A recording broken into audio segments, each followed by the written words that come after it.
All right, see here. Okay, ready? Let's do this. All right, what's up, everybody? Welcome to episode 4 of the Silver and Bro Show. I am your host, good old JR. To my partner over here, my big bro, always a pleasure joining in. A little better now that we're all live and we can go back to some normality in this freaking world, man. But welcome to episode 4. Today we're going to recap the overtime thriller against the Miami Dolphins. All right, and then we're going to look ahead towards the Monday night matchup up in Inglewood at SoFi Stadium in Inglewood, California. Man, what a game. What a game on Sunday. I mean, the talk about the ups and downs, the roller coasters, that was one of the weirdest games. And I think people in Nevada are starting to get confused. I think they legitimately think that there's 5 periods or 5 quarters of football. There's only 4, but somehow the Raiders just like to play overtime at home. I don't know. Second home game with fans, and I think the people in Nevada are very confused. But you ready to recap the show, my man? You ready to recap? I'm ready to go, man. Again, it was an overtime thriller again at home at Allegiant Stadium. The Raiders came out on top 31-28 with kind of a oh no, but a good win. You know, any win's a good win and any loss is a hard loss. But this is one of those wins where it's like a little too close for comfort for my take. But other than that, again, everything just kind of fell into place. It didn't look good in the first quarter like it kind of has been the whole year. And then all of a sudden, they just figured out a way to come back and figure it out and just get the ball rolling periods 2 to 4. So I guess my first impression, let's just start with the good. When there was an article that came out during preseason that Yannick came out and said, me and Max Crosby are going to be one of the best duels in the NFL. And so far, they have not disappointed. Yannick Ngakoue on Sunday, amazing get-off every single snap. You know, he was beating his tackle to the punch at the snap of the ball, and Max Crosby, other than that one Raider-ish penalty of rushing the passer, he had, again, another fantastic showing. That's where I'm going to start off the show with. It's just Yannick and Max Crosby just doing their thing, again, to kind of give the Raiders D-line a little bit of hope, I guess, in a sense. And that's where I want to start off. What are your takes on that, man? Yeah, bro, it's good that you mentioned that because it's funny how one player could come in and really change the culture. You know what I mean? Yannick, we've seen Raiders before, especially free agents come in and say, you know, this, that, the other, and it just doesn't work out. You know what I mean? They get back into the losing streaks and, you know, whatever they said went out the window. But you can tell the veteran presence is really helping Max Crosby. I think that's something that he really needed to escalate his game. Definitely, it's really, really working because not only them too, but if you notice the whole defense, I mean, like we've been talking about it, it's coming together. I mean, everybody, Gus Bradley, the coach, the players, the free agency acquisitions, Denzel Perryman. I specifically put a note down, man. I mean, just another veteran that's just doing his thing, is just meshing well with the defense, man. It's amazing. And, some of it is, familiarity with the scheme, which is, it's all fine and dandy with me. Well, how many people can really, you say, are familiar with that scheme? Just other than Yannick and Denzel and Casey Hayward, not much. Everybody else seems to be meshing as well as they can. It's just, my thing is what I'm seeing now is, the depth of the defensive line is real. It is as real as it can get because it seems now, you know what? Jonathan Hankins needs a breather. Okay, here comes Darius Philon.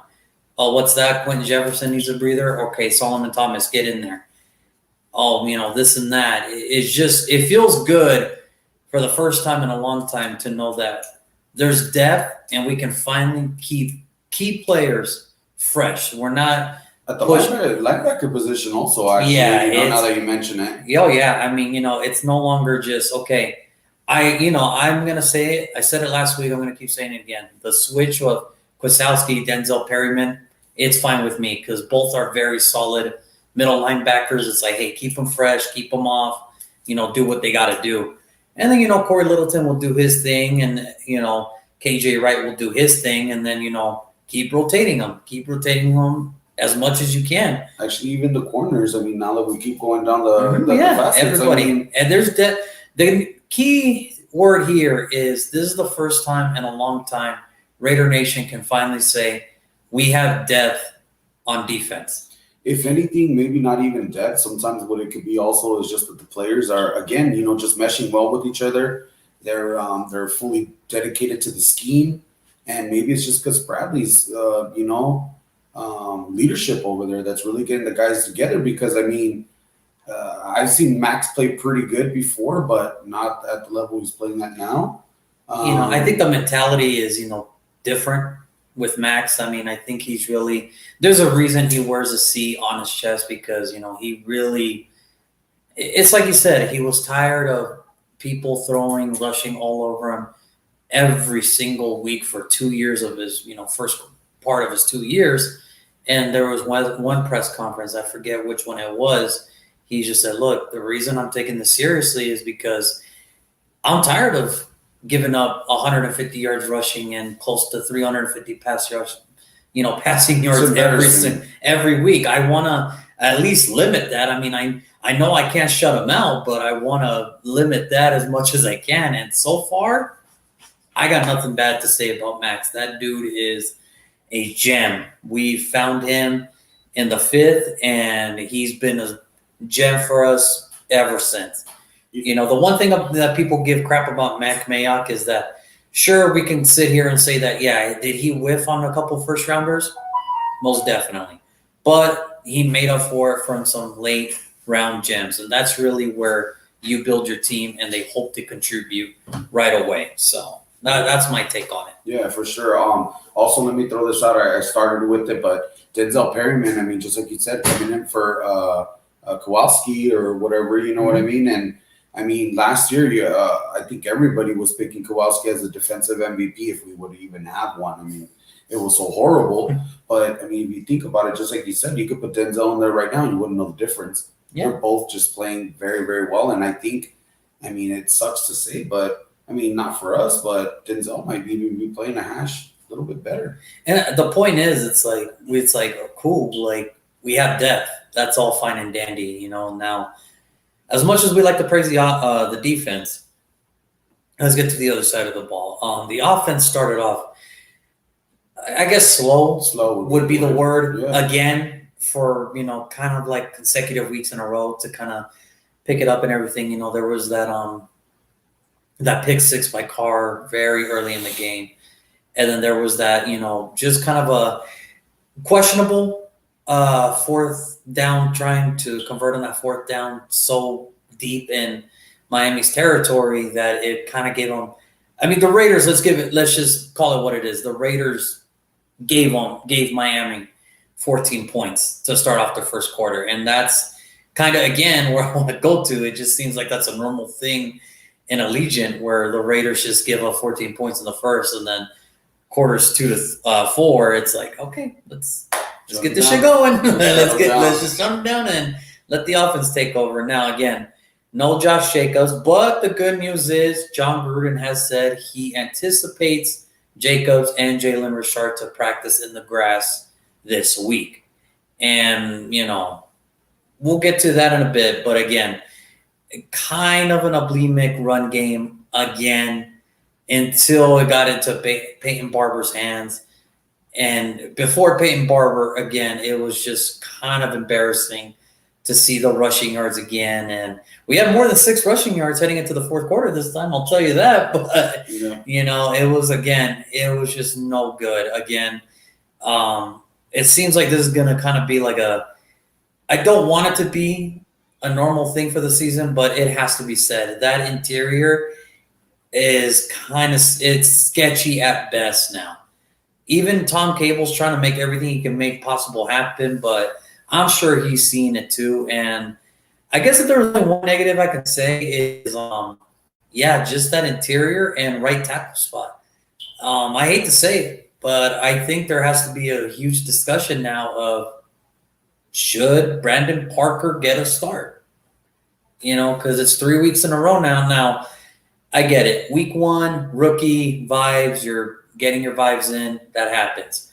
Week 2, you play TJ Watt, and, TJ Watt's going to do that to the best of the right tackles. I don't even know who 91 was on Miami, so if anybody's out there watching this and can tell me who 91 on Miami was, it just seemed every snap Alex Leatherwood was getting beat to the punch. So it's just time for me to say this. I'm not going to hit the panic button on Alex Leatherwood because it's only 3 games. But is it maybe time for, not to admit that we made a mistake, but either have Brandon Parker start or maybe kind of switch the offensive line to get the running game going? I mean, Alex Leatherwood can play guard and tackle. Is it possible to say, hey, if Incognito's going to miss 3 games, now that he's put an AR, why not move either Andre James to left guard, put Nick Martin in the center, move Alex Leatherwood to right, and put Brandon Parker at the right tackle? I mean, it's like I told you for the first week. We were not winning with a $20 million lineup, and now we're winning with a $12 million offensive lineup. So what would it hurt to switch now? I gotta disagree, brother. I'm sorry. I gotta jump in here. I think when you spend a high draft pick to bring Leatherwood in like that, I know what you're saying. It's 1 week, it's 2 weeks, but the reality is, all the projected, people that really look at these rookies say it's 3 years. You're talking about 3 games. You already want to pull the cord. It's not that I want to pull the cord. It's just 3 weeks. It's just now. It's just kind of like, okay, dude. Like, I get it. Week 1, you're gonna have your bad moments. For sure.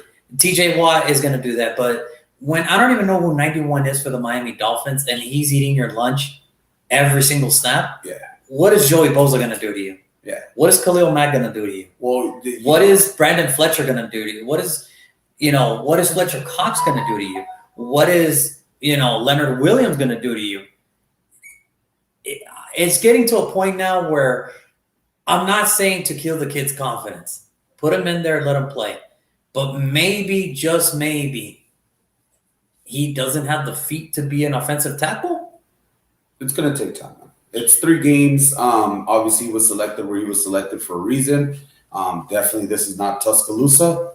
And it's not coaching. So, it's going to be tough. All right, here's the deal. It's 3 games. He's going to get better. If Tom Cable can't make him the best right tackle, then nobody else can. After a year or 2, I would say definitely after 3rd year, if he's not getting it, he's still, it depends also on Gruden, how much he's willing to see. Because, again, I'll leave it at that. If Carr gets hurt and it comes from the right side, there's going to be help. And that's the thing. My thing is, it's not so much the passing game. The passing game, they're trying to do as much as right. They're doing fine. I mean, I can't argue that they don't know how to pass block because Carr's making his fucking throws. Right. So it's the run game.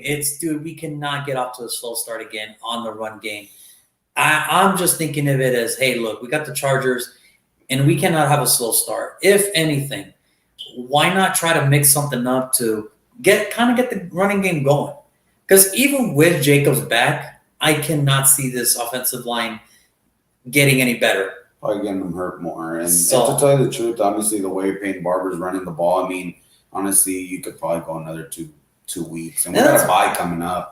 A couple weeks, maybe. And that's not, and like I said, I agree with you in that instance. It wouldn't be the worst decision. I mean, Josh Jacobs, if he feels like he can play, he's going to play. Right. I mean, no player ever says that's given an option that, hey, I don't want to play. Well, they're not going to say no, So it's like he'll play. But my thing is, I'm just looking at it from, look, man, when Brandon Parker was in, when Alex Leatherwood went down, and granted, TJ was out, but even when TJ was out, Alex Leatherwood was still getting kind of beat to the punch.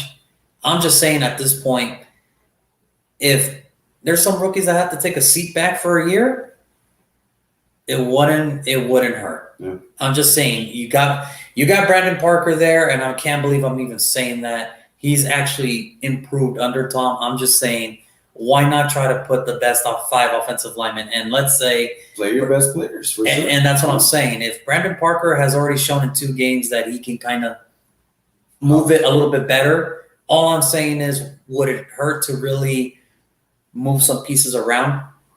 I mean, just to kind of get the running game going. Yeah, I can agree with that. So- I can agree with that. But you know what? At the end of the day, We're not at practice. Exactly. That's the thing. Exactly. We're not at practice. Exactly. That's And not only that, but with all the heat on Mike Mayock and John Gruden, do you really think their whatever round pick it was, first round pick, Alex Edwards going to take a seat already from right tackle? It ain't happening. I'm not saying take a seat, but maybe move to the right guard. Not going to happen. And all I'm saying is, what would it hurt?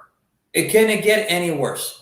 Yeah, it would hurt his. If that would hurt his confidence, then we drafted the wrong guy in the first round again.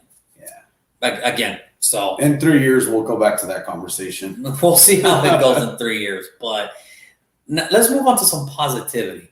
So here's a little nugget for you that I just read today. You know the Raiders are the only team with 4 receivers with over 200 yards? I saw that one. That is that just shows you that Derek Carr is spreading the love. As good, as crazy as that may sound, Derek Carr looks like he finally has something that he has not received since he got to the Raiders. Weapons. I mean, he had Cooper and Crabtree for that little while, but that was kind of like what, a 2-year buzz, and that was it. Yeah. Now it's looking like, okay, Henry Ruggs again with some really amazing sideline catches. You have Brian Edwards doing his thing. You have Hunter Renfrow doing his thing. And then you got Waller doing what he does best. So, a lot of people are saying, well, when you have 2 out of your 3 games that went into overtime, of course you'll have 1,200 yards. But it is what it is. It is what it is. Let's give the credit where the credit is due. Let's not beat around the bush, all right? John Gruden's offense, we talked about it years prior. We're waiting for it to get on the tracks, and guess what? It's here. The train pulled up. Everybody's on board. Carr's just playing out of his mind right now. I've been a Carr supporter on and off, and it really just seems like this year he's just, he's really, really intact with the scheme. Really likes his players. They got good communication, and it's just looking great, man. And everybody's just super, super hype right now. And that's the thing. I think this is the first time now where it's like, of course, in offseason, people are never going to be happy with the decisions every franchise makes. Sure. And I'm sure we can go back, and I'm sure we can look back and say, why did we give up Ronnie Hudson? Why did we give up on Gabe Jackson? Why did we give up Trent Brown? Really, it comes back to it when I said in the first video of the season, we weren't winning with them. So what could it hurt if we lose with a bunch of guys at a cheaper rate? And not only that, but some of them didn't even want to be there anymore. They really didn't. They were done. I get it. Do you want to be part of another rebuild? No. Do you know your career is coming to an end? Yeah. So might as well go to a better situation. Yeah. You possibly can, and just try to hope for the best, and it's like, all right, well, sometimes for some it's going good, and for some not so good. Not so good. Yeah. But that's their problem.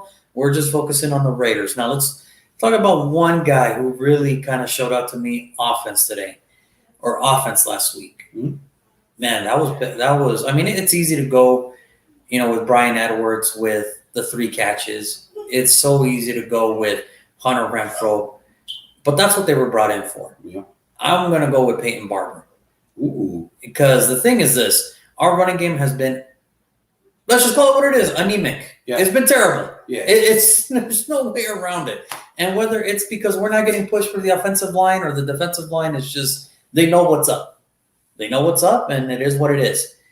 But Peyton Barber, man, I mean, he came in, and it's getting to a point now where it's like, look, Kenyon, I'm sorry, dude. You're a great pass-catching running back, but that's about it. I can't see you running the rock for us. It's like, look, dude, we'll have you out there for maybe a decoy, but as far as running the rock now, I'm sorry. Everybody else had their chance. If Jacobs can't go, I would just put Peyton Barber as a starter now. And Regis to back him up. Well, Regis just got cut today. Well, okay. Well, then that means one of the other 2 are coming back. Either Jalen or Probably Jacob. So somebody's coming back. I mean, Regis is going to come back to the practice squad. I have no I have no doubts in my mind that he'll be back. I just thought of something. What about if, maybe Peyton Barber goes out there and Josh Jacobs backs him up? Just get him a couple runs in just to, get the, Get the juices going get again. the juices going, get a feel, 1-2 runs or whatever. I mean, it'd be good just to see him out there, And that's the thing. You don't want to rush him back for sure. No, absolutely not. Especially with the toe and ankle on the same foot. That's kind of you kind of want to take it easy on that one. Yeah. So that's sort of my thing. I'm going to go with Peyton Barber offensively because he did his thing, even with a bad, anemic offensive line push. He still was able to put up the yards to kind of help us come back into contention to either tie or take the lead again. So that's pretty much my surprise offensive player. Who do you got, man? Who were you really? You're going to be surprised, man. I could have won with Carr. You know what I mean? He's doing great. But, I'm going to go with Henry Ruggs, man. It's really, really good. It's refreshing to see him go out there and help the team with the little short passes. And he almost got that deep ball. I think Carr put a little bit too much on it. Well, he did split the safeties. Well, the thing with those kind of throws, and it's like I was telling 50-50. Yeah, I was kind of telling the guy I was sitting next to at the game was that's a situation where either your guy gets it or nobody gets it. For sure. And that's one of those like, hey, your guy's either going to get it or nobody gets it. And I rather prefer that than a 50-50 contest with that situation. But you got to admit, especially you, bro, being the biggest, maybe not the biggest hater. Oh, no, we could call it. At least the person that feels like, there was nothing there. There was no reason to get him. At least now we're starting to see some type of production. Right. And you got to at least feel like, man, that's, he's contributing to an offense that's already rolling with or without him. So, and that's the thing. And you said it last week. You put it as perfect as you can put it. He might never be that number one. However, he should be contributed as a yards after the catch type of guy. For sure. Just a little dink, a little 5-yard slant, a little 6-yard drag or whatever, and let him catch. And it's like, all right, get your yards after that. He even had some really nice sideline catches. And that's what I'm saying. Yeah, they were exactly. really, really nice. Just refreshing to see him contribute. I know everybody out there in Raider Nation is just like, oh man, please just, from here take off. I mean, Brian Edwards is, man, he's awesome too. The duo, I call him. Yeah. They're gonna be great together. And then Renfro just keeps doing his thing. Pay him. Pay the man. Pay the man. Like, do not wait. Just pay him now. Do it now. Get it over with. 5-year, 10-year, whatever. Retire him a Raider for sure. I mean, we haven't had a slot receiver like that in a minute, so it's I want to say ever. Well, Joey Porter wasn't that bad. Jerry Porter was pretty good. Okay, he wasn't that bad. It's just, I don't know. Hunter Renfro's just, I guess, different. He's a different animal. Yeah, man. he's a different dude. So he's a different dude. Now, the defensive side, and I'm going to give it to this dude. I know everybody wants to praise Yannick. Everybody wants to praise Perryman, Crosby, Trayvon Mullen, Abram. Everybody wants to praise them. For me personally, my defensive player of the game is Solomon Thomas. That dude, ever since he's got in here, he's done nothing but worked his butt off because, people were already labeling him as, rightfully so, as a bust because, he was taken number 2 overall by the San Francisco 49ers. It didn't work out. As you can tell, he's now with us, Didn't pick up his 5th-year option, and they just moved on from him and said, hey, good luck to you. And they were kind of dead in the water. Oh, we actually do have a couple comments here. What do we got? Go Las Vegas Raiders. Mullen needs to keep his hands off the receivers. We'll get to that. But yeah, I love the way that Solomon Thomas is playing, especially at the 3 technique. I think he's finally found a good fit for him to kind of, I guess, resurge his career is the word. I mean, if you think about it, bro, the Raiders were known for that before, is bringing in outcasts of the league and stuff like that. But obviously, those times are dead and long gone. But I mean, the guy's just playing just awesome, and sometimes maybe a change of scenery is all he needed, Yeah. So for me, I got to give it up to Solomon Thomas. 3 sacks, 3 games. That's a sack a game, and we're not going to expect him to get a sack every single week. But the way he's putting pressure to help give a big push in the middle, so, the edges, whether it's Yannick, Crosby, Pharrell, Kuntz, whoever's out there, can at least have a shot at the quarterback, that's just, to me, that's something I've been saying for years. People have been saying we need a linebacker. It's like, no, first we need to create that push in the middle. And it's finally like, oh, it's so good to finally see a push in the middle like those guys are bringing it, whether it's Hankins and Solomon, Quentin Jefferson and Solomon, or Darius Phylon, whatever it is. It's just, it feels so good. But for me, Solomon Thomas gets my game ball for defensive player of the game this week, for surprising player of the game this week. What do you got, my man? So many people you can give it to. I mean, God, I'm falling in love more and more with this defense week in and week out. I'm just gonna give it to my guy Mullen, man. You know what I mean? I just love his play. He's just coming into his own. Year 3, if I'm not mistaken. Yeah. And another man that needs to get paid pronto. Like quick. Pronto. Hopefully we can see some action before the bye. I don't know, but if they can start getting this thing done already. That'd be amazing. But my boy Mullen, man, what bad can you say?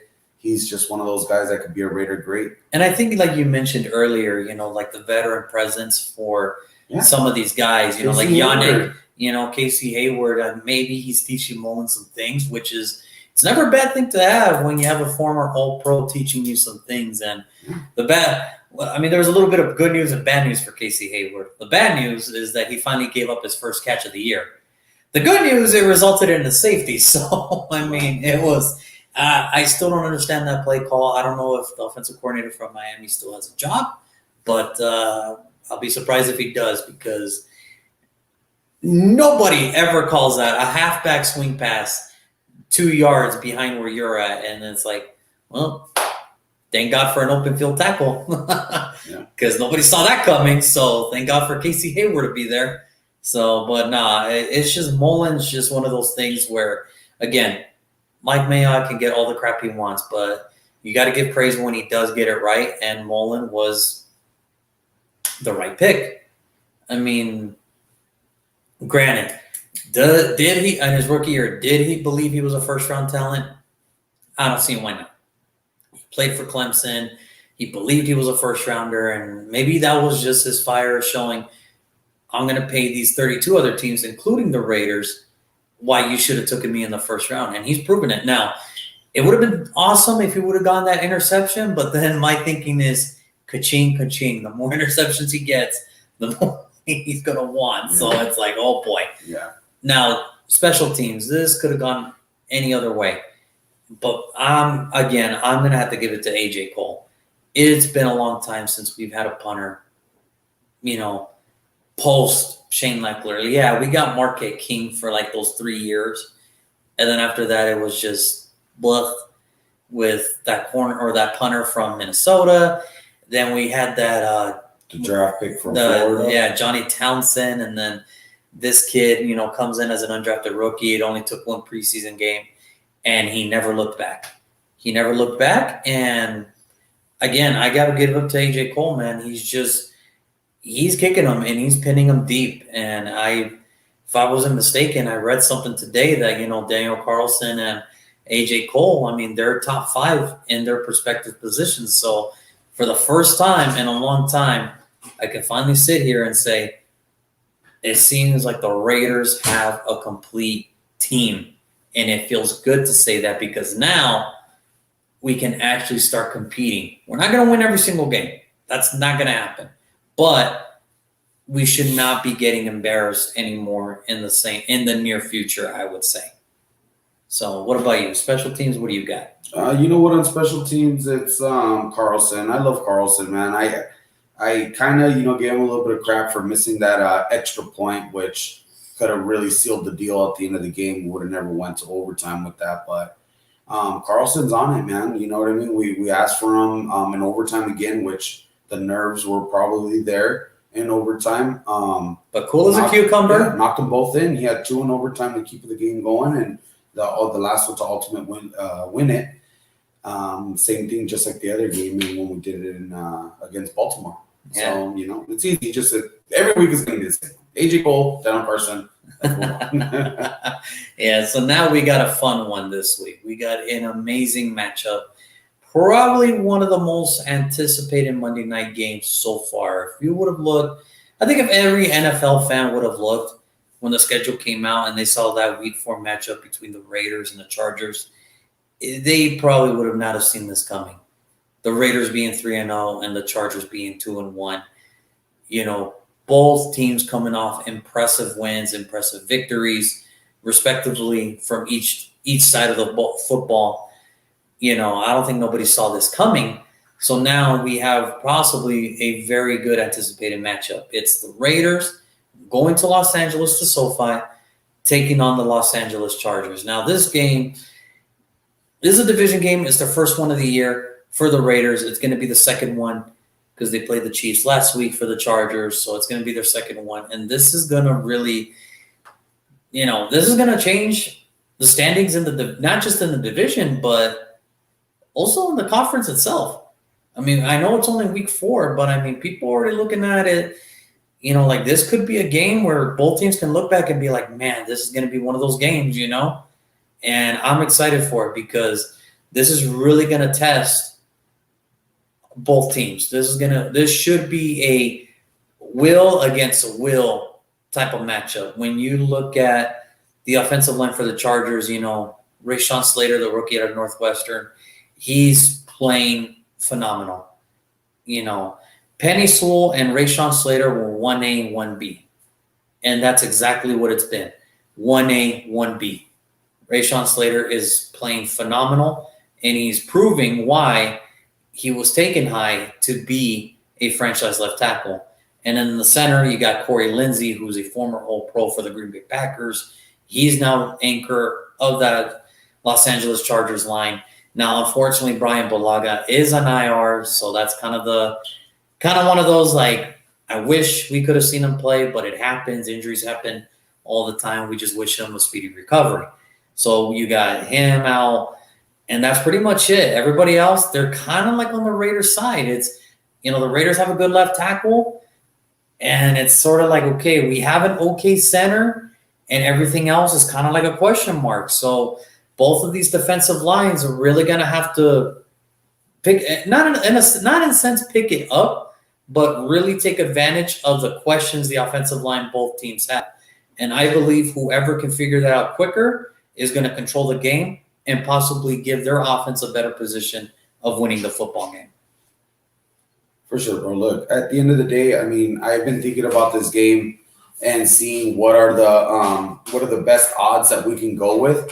And when you put comparisons together, which quarterback against quarterback, Derek Carr versus Herbert, Herbert's, Derek Carr for sure. But then again, I mean, Herbert is a really, really, really good quarterback. No, there's a reason he was a top 10 pick. No, for sure. I think at the end of the day, where I'm going with it is Herbert's still a little young. Okay, it's only his second season. I've seen him play very, very well against the Kansas City Chiefs. But I don't know. I think maybe our defense might be a little bit better than them right now. I'm not right now. Later on down the season, you know what? The KC Chiefs are the KC Chiefs. Okay, they're the kings of the AFC West. Okay, until somebody can knock them off that throne. But right now, where we stand, I think the Raiders are going to bring a little bit more juice. And not only that, they're playing at home. It's a home game. Okay, LA is a home game for the Raiders. Okay, I don't care what anybody says. I know everybody out there, anybody that's watching saw the statistic. 75% of the tickets sold are Raider fans. Okay, and I trust me, I'm trying to get to the game. This guy's going. I'm trying to go to the game. Check it out. I checked up on Vivid. Those tickets are going up every minute because the Chargers do not want to sell those tickets to Raider fans. Unfortunately, they already have. So that's the deal. Okay, it's a home game. Raider fans, if you guys, I won't be out there in attendance. I might be, but right now it's like a 5% chance. When you guys are out there, please get loud. Only for defense. Vegas fans, listen. Yeah. This is just strictly for new Las Vegas Raider fans. If you see number 4 on the field, you heard that? Just like that. Yeah. And actually, if you think about it, they started putting it on the Jumbotron. They did. I saw They started saying quiet, please. They need to start putting it with the parentheses or. I'm thinking about going to Staples, like that's down the street from where I live, buying the biggest construction paper they have and then my whole section just posted up, quiet, please. Quiet. You know, Golly. because it's like, dude, and you could tell that Carr is like, he's like, like shut up, like shut up. Yeah. Like, and now if you see 98 Crosby out there, get as loud as you freaking want. Yeah. Get as loud as you freaking want. Who cares? But you gotta lose your voice for that guy. So yeah, when we're on offense, just gotta keep it down. Keep it down, Las Vegas fans. Just keep it zipper down now. It's gonna be a great game, man. I can't wait. Just like you said, everybody's waiting for this game. Everybody's super excited. It's gonna be an AFC West showdown on Monday night in LA. It's gonna be amazing. I can't wait. Yeah, and that's the thing. Like, you want to talk about comparisons, it's like, Carr, Herbert, they're both just playing out of their minds right now. Yeah. Running back wise, whether it's Josh Jacobs, Peyton Barber versus Austin Eckler, I'm not going to say that they're equal, but you just don't know what you're going to get every single week from them. Yeah. And then when the offensive line, I just mentioned on both sides, they both have a lot of questions with a very solid left tackle. Then you have the wide receivers. On one side, you have Keenan Allen, Mike Williams. Well, on our side, it's Henry Ruggs and Brian Edwards who are finally coming into their own. Yeah. Keenan Allen and Mike Williams are already made into their own. Yeah. But now it seems like they're coming into their own. So the young guns. So it's like, okay, well, we kind of know what to expect with Mike Williams and Keenan Allen, but we're still kind of waiting to see a breakout from the younger two. Then you have tight end-wise, Darren Waller, Jared Cook. Jared Cook, a phenomenal tight end. Probably a very solid tight end who's had an amazing career in the NFL. I'm not saying Hall of Fame worthy, not by any means, but he's had a very solid career that a lot of tight ends wish they could have had. And then you have Darren Waller, who's, in some people's eyes, either the best tight end, second best, third best, whatever, but a top 5 tight end. And then, defensively, we're both looking – when you really look in comparison, it's a spitting image of each other. Kenneth Murray, Denzel Perryman. Joey Bosa, Max Crosby. You got Chris Harris, you got Casey Hayward. We got Jonathan Abram, they got Derwin James. It's a very spitting image of each other. Yep. It is – I don't know what to expect out of this game because it's like, how can you compare and contrast when it's like they kind of both – and their offense can go off at any time, and their defense can stop anybody at any time. Our offense can go off at any time, and our defense can stop anybody at any time. So it's, again, and both of their special teams are playing just as well too. So, again, I expect this to be a very tough game, a very close game, and hopefully a Monday night classic that people will remember 10, 15 years from now. Forever. Exactly. Forever. Yeah, if anybody gets that reference, we know we can F with you. We can F with you, baby. You know. Exactly. Like, this will be replayed forever. Like, sure. So get your popcorn ready. It's gonna be awesome. Predictions? Well, I do predictions Wednesday. So I save all of my prediction games for tomorrow, because I got another show with another buddy of mine. So we do our prediction show tomorrow, same time, same place, same channel, same everything. And I want to speak for the Raider Nation, bro. We tune into those, and we know you went against us every single week. Well, how do you keep that same energy? Keep that same energy. Keep that same energy. I mean, dude, how did you expect me to believe? Like, if I were to tell you in July, hey man, the schedule came out and the Raiders are going to go 3-0. Would you have believed me in July? I don't know if I would have believed you, but I could have at least had hope. At least I'd be like, with your picks, and here's the thing. 0-3 right now. I mean, think about it. I mean, we had to play Baltimore week 1. That's a really good football team. I mean, screw the injuries. Baltimore's just good. Yeah, sure. Baltimore's just good. Denver will find out this week. Yeah, we'll see what Denver can do this week. I'm excited for that matchup. Pittsburgh a year ago, I mean, I wasn't going to put anything past the Steelers because, like we talked about in that episode, those two, come on. There was going to be TV time. Crazy to see the Bengals beat them. Yeah, that was it, by the way. And not only beat them, just kind of handle them. I mean, 2 touchdowns. I mean, that's. I wonder if the Steelers is just like if all that is dead, or maybe they can pick it up by the end of the year. But that's for your show tomorrow. That's for me tomorrow. Right. We'll figure it. I'll I'll look into it. I'll figure out. I'll see what's going on. I'll ask my talent tonight or something. There you Let's see if he picks up. And then, Miami, I mean, my thing was, dang, this kind of feels like a trap game, and it almost was. And it's just, thank God they pulled out the victory, because, oh my God, it would have been terrible. Talking about the trap game, I wonder why. I might have said it last week, but you know what? Looking at them live, especially because we were both at the game, Miami's not a bad team at all. At all. You know what I think it is? I just think that, I don't know if they're force feeding the fans, or I don't know if the ownership is force feeding Brian Flores to put Tua in. But if you were to tell me right now after one game, I would just be like, hey, you know what? If Jacoby can go out next week and play the same level intensity as he played against the Raiders, he's a starter. Then just stick with them. Yeah. Because Miami is a playoff team. They just need a quarterback that doesn't turn the ball over and is available. That's all I'm saying. I'm not saying that Tua's a bad quarterback. Maybe he's just not prepared, whether because of injuries, or just not ready to take the steps yet. Yep. I mean, good quarterback, and he's gonna get better. But I mean, right now, if Jacoby could come out with the same energy and play, I'm not saying win would be nice, but if you can at least look decent enough to where it's like, you know what, we're gonna stick with Jacoby if I'm Miami. But that's for tomorrow's show. And like I said, I'm just very proud of the way that whole team came back on Sunday to beat the Dolphins. Are you gonna start crying? No, I'm not gonna start crying. No, I'm not gonna start crying. I mean, what? I mean, it was an emotional win. I mean, what? They're 3-0, and that hasn't happened since I was 10. I'm 30 now, so I don't know how to act. Are you holding back tears? I don't know how to act. I don't know how to act. Like, what do you want me to do? I don't know what to do here. Just enjoy it. Enjoy it while it lasts, because it could definitely be done on Monday. And like that. Like Hunter Renfrow said, we could be 3-0 now, and then we could lose the next 14. It's just, that's the NFL. Yep. And I think that's what I like about these guys. They're just taking it 1 week at a time. Right. As should we, Raider Nation. Don't look for week 7 matchup. Don't look for any of that. Just Chargers this week. We'll worry about the next game later. Just one at a time. Please, one at a time.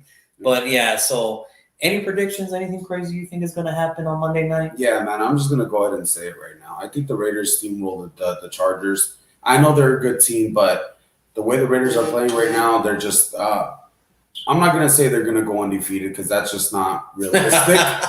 But I think they're gonna steamroll them, man. I think they just got too much heat right now. They got too much juice. And the Chargers, again, I mean, Raiders are gonna be at home, man. LA is Raiders' home. Everybody's gonna be there, including half my family. If you guys are watching, we got an extra ticket. Call me. I'll be there. Yeah, he'll be there. Thinking about driving out. I don't know. We'll see. Yeah, we steamroll them. I want to go with maybe 34-14. Oh, dang. 20 points. Yeah, we rock them. Did Daniel Carlson miss an extra point? Why didn't we get 21? Why didn't we get 21? That's all I'm asking at this point. But, yeah, like I said, I just hope for a good Monday night matchup where everybody can just remember this game. Because there's some Monday night matchups we still talk about, even though they happened 10 years, 15 years ago. The whole Green Bay receiver catching the ball. He did what? That's, forever. The Hail Mary, with the final game of the replacements. The Steve Gleason Monday night. There's games, and I just Brett Favre Monday night against the Raiders. That's what my anticipation or my expectations for this. It's just one of those games where at least I get to say I was there for that classic Monday night matchup, which I have not experienced there. So whatever. We'll see how it goes. But bro, thanks again for joining, man. I will see you next Tuesday. We will see you guys next Tuesday. And yeah, that's it, man. Uncle Pablo with his craziness. We're going to look at those comments later. I'll respond to him later with his crazy butt. But whatever, man. I'll see you next Tuesday. Okay, man? All good. Ready to go. All right, let's do this thing.